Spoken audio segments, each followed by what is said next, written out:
চলমান রাজনৈতিক সহিংসতা বন্ধে রাজনৈতিক দলগুলোকে এগিয়ে আসার দাবি জানিয়েছে আবাসন ব্যবসায়ীদের সংগঠন রিহ্যাব।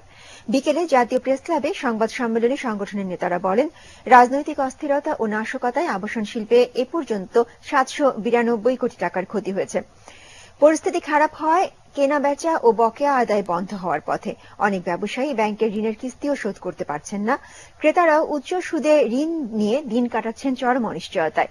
ডেভেলপার ও ক্রেতাদের স্বার্থে সহিংস রাজনীতির অবসানের দাবি জানান রিহ্যাব নেতারা। অধিকাংশ ডেভেলপারগণ অতি উচ্চ সুদে ব্যাংক ঋণ গ্রহণের মাধ্যমে প্রকল্প গ্রহণ করে ক্রেতাহীন অবস্থায় ক্রমাগতভাবে ব্যাংক ঋণের উচ্চ সুদ পরিশোধ করে যাচ্ছে। দেশে এভাবে রাজনৈতিক সহিংসতা বিদ্যমান থাকলে আবাসন খাতের ক্ষতি বেড়ে যাবে। পক্ষান্তরে ডেভেলপারগণ মারাত্মক ঝুঁকির মধ্যে পড়বে। তাই আমরা দেশের এই চরম সংকটময় অবস্থায় দেশের রাজনৈতিক দলগুলোকে সহিংসতা পরিহার করে দেশে শান্তি আনয়নের অনুরোধ জানাচ্ছি। Contestant number 9923 guitar, 33 drums and 80 sharangi. Sharangi?